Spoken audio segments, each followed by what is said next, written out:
Friends, welcome back to media talks. நான் உங்கள் மௌனிகா. இந்த கேள்வி எல்லார் மனசுலையுமே இருக்கும். அதே மாதிரி எனக்குள்ளே கேள்வியும் இருக்குது, குழப்பமும் இருக்குது. ஸோ ஸ்கிப் பண்ணாமல் ஃபுல்லாக வீடியோ பாருங்கள். இது ஃபாலோவர் கமெண்ட்ஸ்க்கான வீடியோ, பட் என்னோட கமெண்ட்டையும் சேர்த்து நான் ஷேர் பண்ணுறேன். கேஷாலி அப்படிங்கிற ஒரு சிஸ்டர் தான் கமெண்ட் பண்ணியிருக்காங்க. காவேரியை விஜயிடமிருந்து பிரிக்க நாடகம் போடுறாங்க பாட்டி அப்படிங்கிற மாதிரி சொல்லியிருக்காங்க.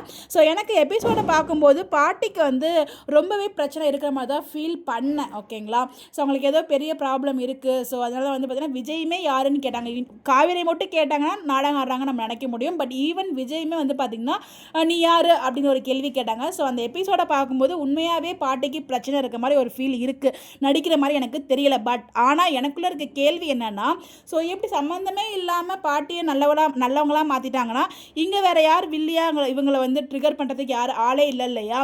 ஸோ மேபி வில்லியாக இருக்க கூட சான்சஸ் இருக்குது. இல்லை இவங்க நல்லவங்களாக இருந்து சித்தி வில்லியாக இருக்கிறதுக்கு சான்சஸ் இருக்குது. பிகாஸ் இதுக்கப்புறம் கமருதீன் அங்கே வர வரைக்கும் பாட்டி அங்கே கொண்டு போக மாட்டாங்க. ட்ராக் மேக்ஸிமம் இங்கே தான் கொண்டு போவாங்க நான் ஃபீல் பண்ணேன். பிகாஸ் கமருதீன் பிக் பாஸ் இருக்கிறதுனால எனக்கு தெரிஞ்சு இந்த இடத்துல பார்த்திங்கன்னா அது வரைக்கும் இங்கே ட்ரிகர் பண்ணுறதுக்கு ஒரு பாயிண்ட் சித்தியோ இல்லை பாட்டியோ இருக்கிறதுக்கு சான்சஸ் இருக்குது.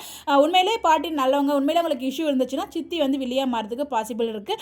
நம்ம மகாநதியை பொறுத்த வரைக்கும் எதிர்பாராததை எதிர்பாருங்கள் அப்படிங்கிறப்ப ஸோ நம்ம எதையுமே கெஸ் பண்ண முடியாது. பாட்டி நல்லவங்களாகவும் இருக்கலாம், கெட்டவங்களாகவும் இருக்கலாம். ஸோ என்ன வேணாலும் நடக்கலாம் அந்த இடத்துல.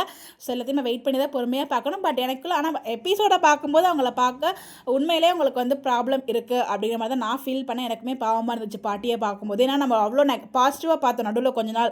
ஸோ இப்போ தான் பார்த்திங்கன்னா கொஞ்சம் நெகட்டிவாக காமிச்சிட்டு இருக்காங்க. ஸோ அப்படி நம்ம லவ் பண்ண பாட்டி இந்த நிலைமையில் பார்க்கும்போது கொஞ்சம் வருத்தமாக தான் அது இருந்துச்சு.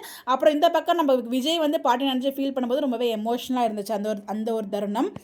பட் இந்த ஒரு கோணத்தில் பார்க்கும்போது இப்படியும் இருக்கலாமே அப்படிங்கிற மாதிரி ஒரு தாட்டும் இருக்குங்க. ஸோ நம்ம எதுவுமே டிசைட் பண்ண முடியாது. கண்டிப்பாக இங்கே ஒரு ட்ரிகர் பாயிண்ட் வேணும். ஒரு நெகட்டிவிட்டி இருந்தால் தான் அங்கே சீரியல் மூவ் பண்ண முடியும் அப்படிங்கிறப்போ ஸோ கண்டிப்பாக பார்த்திங்கன்னா இதுக்கான ஒரு ட்ராக் அப்கமிங் நம்ம கொண்டு வருவாங்க. நமக்கே காமிச்சிடுவாங்க, போக போக நமக்கே தெரிஞ்சிடும். நீங்கள் என்ன நினைக்கிறீங்க அப்படின்னு சொல்லி உங்களோட கருத்துக்களை மறக்காமல் கமெண்ட்டில் ஷேர் பண்ணுங்கள். இந்த மாதிரி எப்படி தெரிஞ்சுக்கணும் நம்மளோட சேனலை ஃபாலோ பண்ணிக்கோங்க. Bye bye.